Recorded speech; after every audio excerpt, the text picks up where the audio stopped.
यहाँ पर हम देखते हैं प्रश्नमाला 13.1।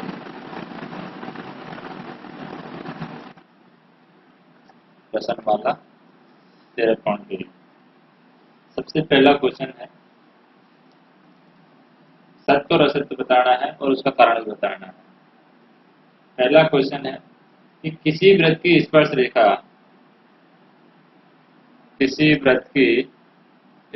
रेखा वह रेखा होती है जो वृत्त को दो बिंदु पर प्रतिच्छेद करती है। तो वृत्त की स्पर्श रेखा वृत्त को केवल एक ही बिंदु पर टच करती है, दो बिंदुओं पर टच नहीं करती है। दो बिंदुओं पर टच करने वाली क्या होती है? छेदक रेखा होती है। तो यहाँ पर यह कथन असत्य है। तो किसी वृत्त की स्पर्श रेखा सिर्फ एक ही बिंदु को टच करती है। दूसरा क्वेश्चन देखें कि एक स्पर्श रेखा एक्स वाई ओ केंद्र वाले वृत्त को पी पर स्पर्श करती है। ये ओ केंद्र वाला वृत्त है, एक्स वाई एक स्पर्श रेखा है। ये वृत्त को पी पॉइंट पर स्पर्श करती है और क्यू स्पर्श रेखा पर अन्य बिंदु है। इसी स्पर्श रेखा पर क्यू कोई अन्य बिंदु है, कहीं पर भी हो सकता है। जैसे मान लेते हैं यहाँ पर है, क्यू स्पर्श रेखा पर अन्य बिंदु है जो OP और OQ के बराबर है। तो यहाँ पर ये कह रहा है OP और OQ बराबर है। तो OP और OQ कभी भी बराबर नहीं हो सकते हैं। तो ये भी कथन असत्य है, क्योंकि OP क्या है? स्पर्श रेखा पर लंब है जो कि सबसे छोटा होता है और ये त्रिज्या होती है, और लंब सभी दूरियों में सबसे छोटा होता है। तो यही दूरी है OP की सबसे छोटी होगी। इसके अलावा स्पर्श रेखा पर कोई भी पॉइंट होगा, वहां से जो दूरी है वो इस त्रिज्या से ज्यादा होगी। तो ये कथन भी यहाँ पर असत्य है। तीसरी बात करें, जैसे कि एक वृत्त पर स्थित बिंदु P व Q पर दो स्पर्श रेखाएं हैं। तो एक वृत्त है ये, इस वृत्त पर स्थित बिंदु है P और Q पर दो स्पर्श रेखाएं हैं। जैसे एक यहाँ पर स्पर्श रेखा है, एक यहाँ पर स्पर्श रेखा है P और Q पर।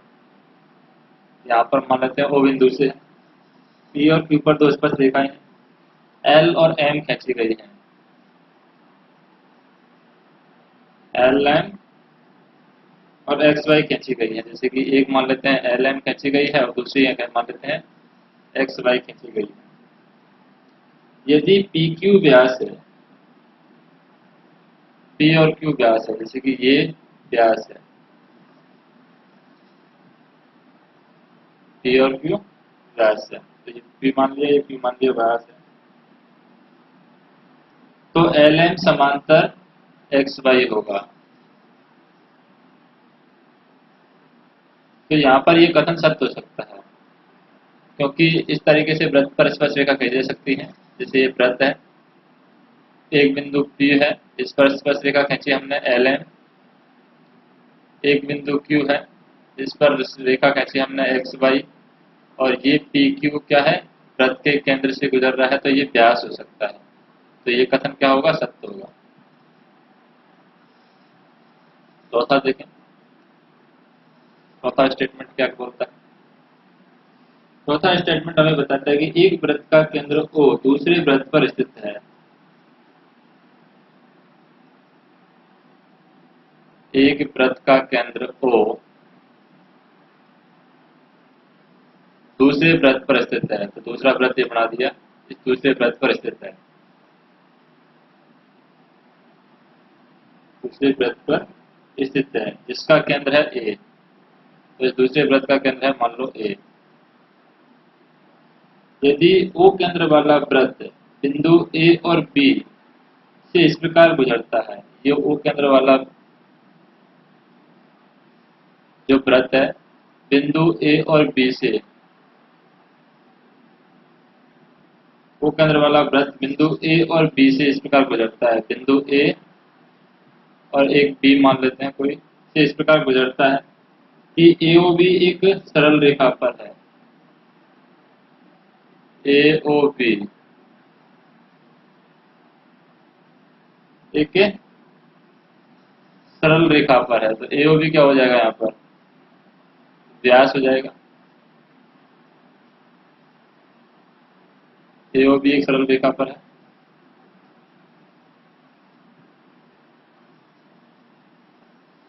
तो बी से खींची गई स्पर्श रेखाएं दोनों वृत्तों के, तो बी से खींची गई स्पर्श रेखाएं दोनों वृत्तों के प्रतिच्छेदी बिंदु से गुजरेंगी।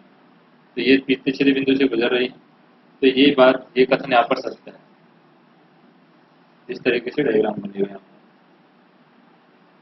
नेक्स्ट हम देखें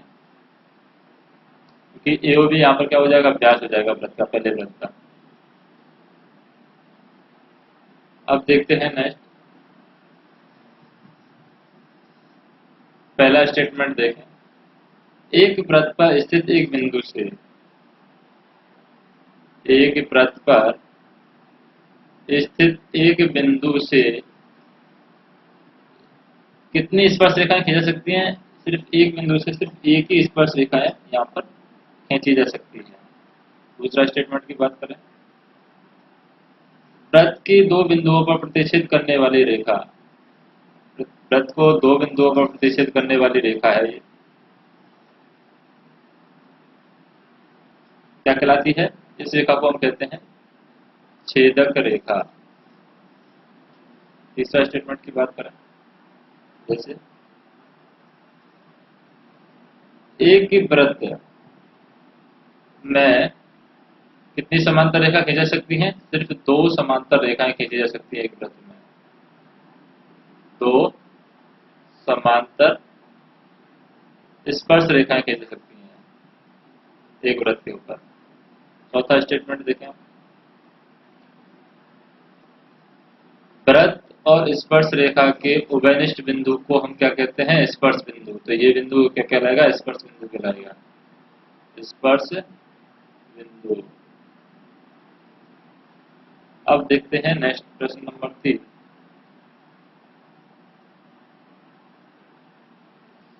जैसे कि दो सेकेंद्रीय वृत्तों की त्रिज्याएं 5 सेंटीमीटर और 3 सेंटीमीटर है। तो दो सेकेंद्रीय वृत्त यानी दोनों का केंद्र एक ही है। एक पहला वृत्त ये है, इसकी 3 सेंटीमीटर त्रिज्या है, और एक दूसरा वृत्त है, इसकी 5 सेंटीमीटर त्रिज्या है। इसका मतलब हम कह सकते हैं कि ये वाली त्रिज्या, ये वाली डिस्टेंस है 2 है।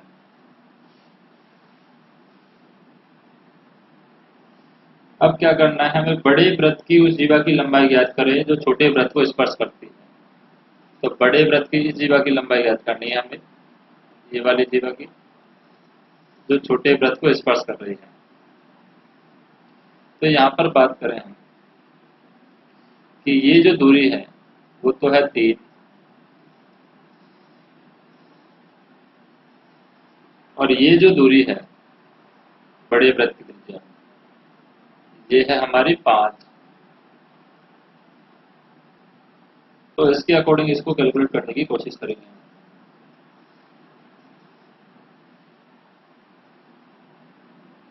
तो जैसे हम इस वैल्यू को निकाल लेंगे तो उसका डबल कर देंगे, तो ये वैल्यू कैसे निकल सकती है? 5 है, 3 है, 5 का वर्ग प्लस 3 का वर्ग से हम निकाल लेंगे, यानी कि 5 का वर्ग इक्वल टू 3 का वर्ग।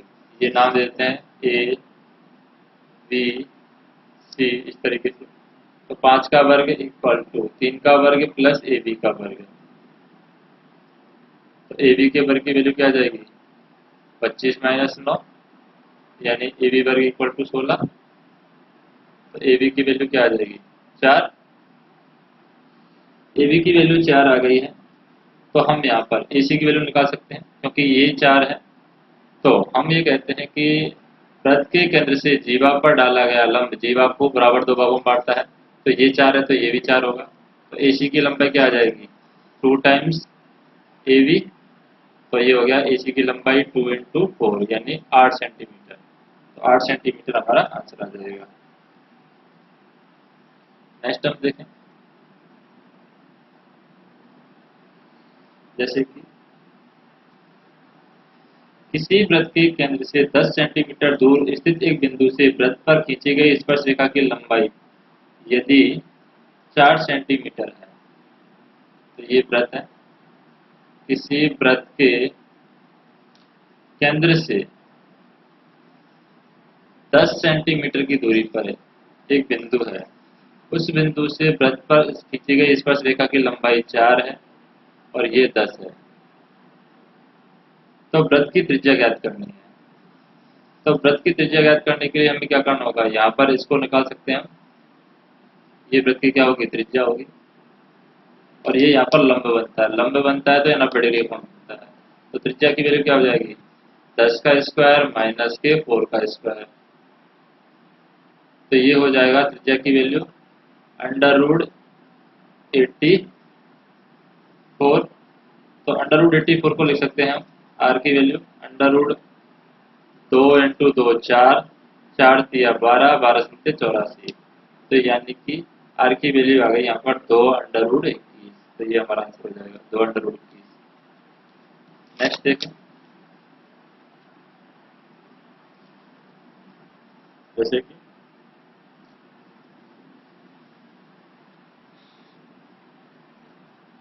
5वां नंबर का क्वेश्चन है,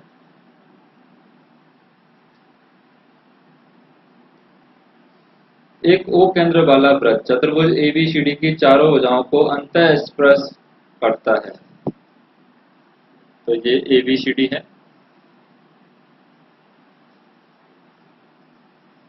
ए बी सी डी। ओ केंद्र वाला वृत्त इन चारों भुजाओं को स्पर्श करता है इस तरीके से। इसका केंद्र क्या है, ओ है। यदि ए बी की स्पर्श बिंदु 3:1 भागों में विभाजित करें, ए बी को जो स्पर्श बिंदु है यहाँ पर, यदि ए बी को स्पर्श बिंदु 3:1 भाग में विभाजित करे, तो ए बी क्या है यहाँ पर, 8 सेंटीमीटर है। ए बी की 8 सेंटीमीटर दे रखी है और ए बी को 3:1 अनुपात में विभाजित करे, यानी ये 3 हिस्सा इधर की साइड है और 1 हिस्सा इधर की साइड है। 3:1 यानी 3/4 × 8, 4 दूनी 8, यानी 6 इधर है और 1/4 × 8 यानी कि 2 इधर है। इस तरीके से ए बी को विभाजित करें। वृत्त की त्रिज्या ज्ञात कर दी है, जब भी ओ ए हमें दे रखा है यहाँ पर 10 सेंटीमीटर, यानी ये हमें दे रखा है ओ ए की वैल्यू 10 सेंटीमीटर। ये वृत्त की त्रिज्या हमसे पूछ लिया। त्रिज्या हम निकाल सकते हैं यहाँ पर समकोण त्रिभुज से। समकोण त्रिभुज का फार्मूला लगा देंगे। तो त्रिज्या की वैल्यू क्या होगी, r² = ये दे रखी है 10, तो 10 का स्क्वायर माइनस के 6 का स्क्वायर, यानी कि 100 माइनस के 36। तो r² क्या हो जाएगा, 64। तो r की वैल्यू आ जाएगी 8 सेंटीमीटर। तो r की वैल्यू आ जाएगी यहाँ पर 8 सेंटीमीटर आंसर। नेक्स्ट हम देखें,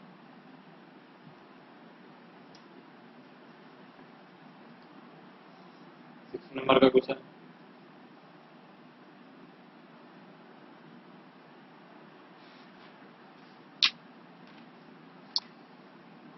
एक वृत्त एक चतुर्भुज की सभी भुजाओं को स्पर्श करता है। तो एक वृत्त है यहाँ पर इस तरीके से, एक चतुर्भुज की सभी भुजाओं को स्पर्श करता है। तो एक ये भुजा है चतुर्भुज की, एक ये भुजा है चतुर्भुज की, एक चतुर्भुज की ये भुजा है और एक चतुर्भुज की ये भुजा है। इस तरीके से चारों भुजाओं को स्पर्श करता है। इसका नाम दे देते हैं पी क्यू आर एस। और कहाँ कहाँ टच कर रहा है, एल एम एन टी, इन पदों पर टच कर रहा है। तो सिद्ध करना है कि केंद्र पर सम्मुख भुजाओं का आंतरिक कोण संपूरक होगा। केंद्र पर सम्मुख भुजाओं का आंतरिक कोण, यानी कि ये जो कोण है उन्मुख भुजाओं का आंतरिक कोण समपूरक होगा। इस तरीके से जो कोण बन रहे हैं आंतरिक कोण, ये समपूरक होंगे। इसको भी ऐसे कर लेते हैं हम रचना में, उपपत्ति में। यहाँ पर जो कोण बनेंगे वो समपूरक होंगे। यानी हम कहें ये बीच का हो जाएगा वो पॉइंट। सिद्ध क्या करना है,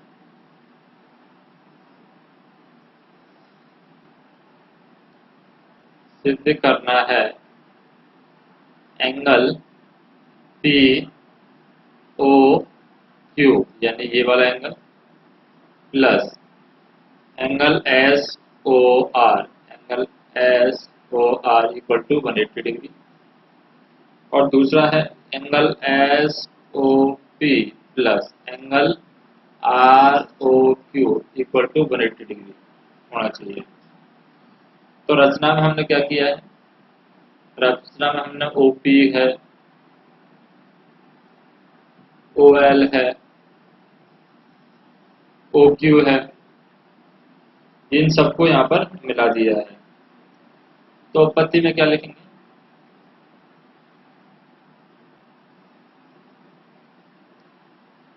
उपपत्ति में हम लिखेंगे कि बाहरी बिंदु से किसी वृत्त पर खींची गई स्पर्श रेखाओं की लंबाई समान होती है।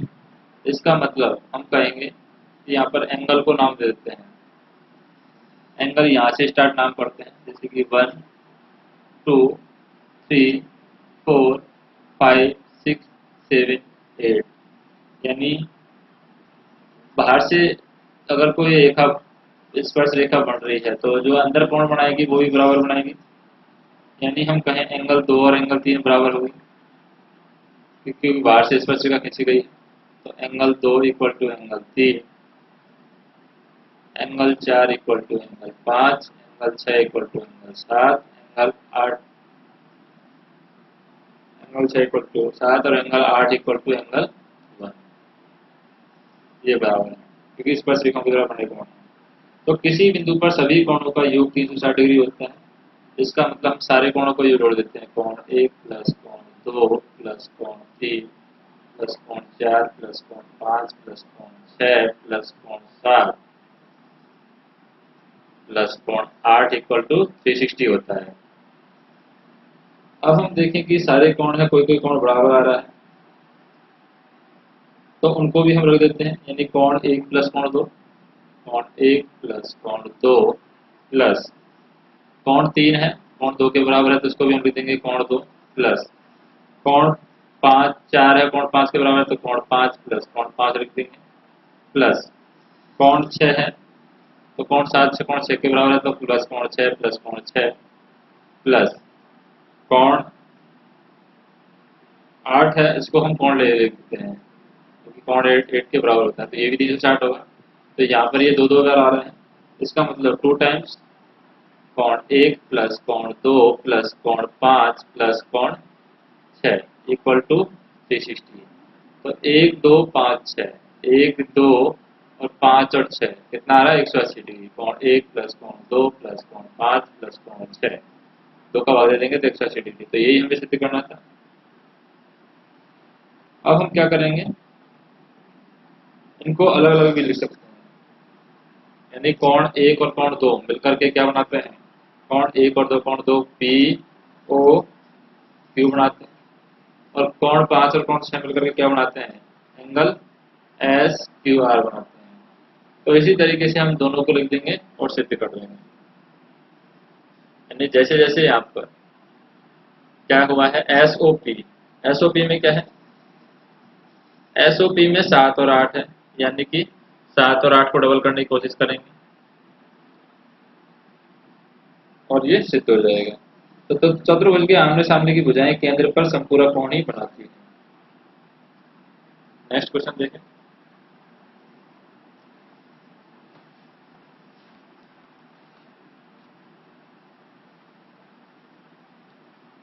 7वां क्वेश्चन है, एक वृत्त बना रखा है, जैसे इस तरीके से एक वृत्त है, इसका केंद्र बिंदु वो है, वृत्त का केंद्र वो है बाहरी बिंदु P से वृत्त पर स्पर्श रेखा खींची गई है, जैसे इस तरीके से स्पर्श रेखा खींची गई है वृत्त पर। पीए और पीबी है, पीए एंड पीबी दो स्पर्श रेखा खींची गई। सिद्ध करना है कि ओपी रेखाखंड एबी का समद्विभाजक है। तो यहाँ पर क्या बनेगा, रचना हम करें तो ओ से मिला देते हैं। तो ओपी रेखाखंड है ये एबी का लंब समद्विभाजक है, जैसे एबी है इसका लंब समद्विभाजक है, ये सिद्ध करना है।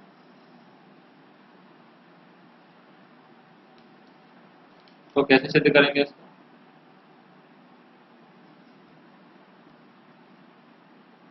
ये वो पॉइंट है। तो एबी है यहाँ पर, ओपी जो रेखा है एबी को सी पॉइंट पर प्रतिच्छेद कर रही है। तो हम एंगल की बात करें पी ए सी, यानी त्रिभुज पी ए सी की बात करें और त्रिभुज पी बी सी की बात करें, तो इसमें क्या होगा, P A equal to P B होगा। क्योंकि क्या है ये, किसी बाहरी बिंदु से वृत्त पर खींची गई स्पर्श रेखाओं की लंबाई बराबर होती है, तो इसलिए P A equal to P B हो गया। दूसरा, angle P A C equal to angle P B C, क्योंकि पी ए और पी बी बराबर हैं, तो जब बराबर रेखाएं हैं पर जो कोण बनते हैं वो भी बराबर बनते हैं। तीसरा है P C equal to P C, क्योंकि ये ओबेनिस्ट है। तो हम कह सकते हैं कि यहाँ पर पी ए भुजा है, एंगल है, भुजा है, यानी भुजा कोण भुजा नियम से भुजा कोण भुजा।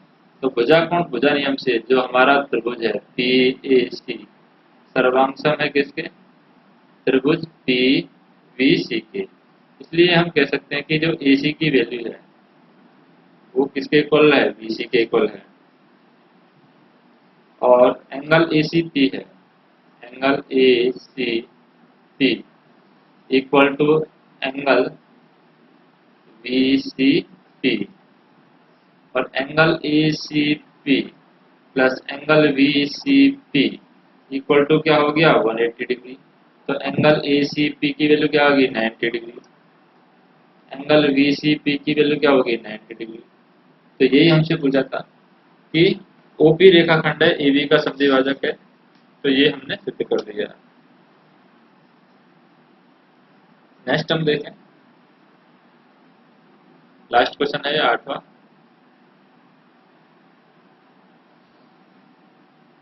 ये वृत्त है, इस वृत्त में ये वृत्त का केंद्र है।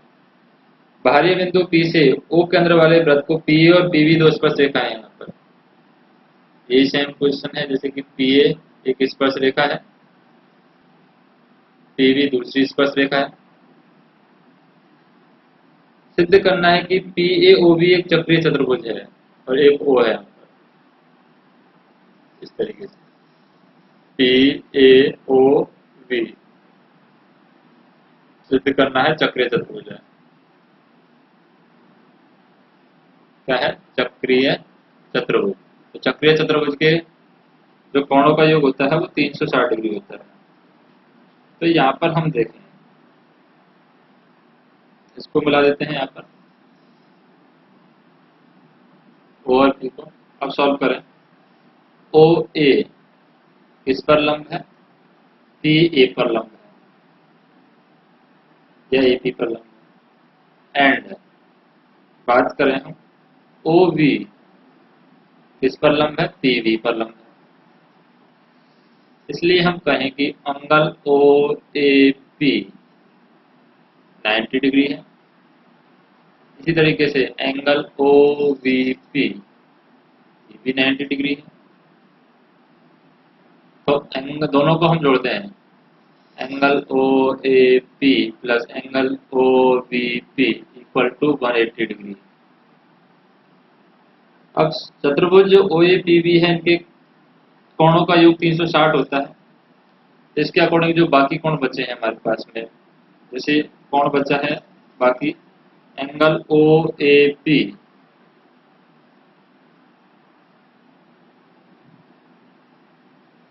जैसे एंगल बचा है हमारे पास में A P V, angle A P V plus angle V O A, ये क्या होगा, इक्वल टू होगा 360 में से 180 घटा देंगे, क्योंकि बाकी का एंगल चतुर्भुज के चारों कोणों का 360 होता है, तो उसके अकॉर्डिंग ये 180 आ जाएगा, यानी angle A P V plus angle V O A equal to 180 degree. तो चतुर्भुज के अकॉर्डिंग ये सिद्ध हो गया है कि आमने सामने के कोणों का योग 180 है। जैसे इस समीकरण में 180 आ रहा है, इस समीकरण में 180 आ रहा है, तो आमने सामने के कोण 180 आ रहे हैं, तो यहाँ पर जहाँ पर सम्मुख कोणों का योग 180 होता है, तो इसलिए हम कह सकते हैं यहाँ पर कि P A O B, P A O B एक क्या है, चक्रीय चतुर्भुज है, चक्रीय चतुर्भुज है। तो इस तरीके से ये 13.1 प्रश्न खत्म होते हैं।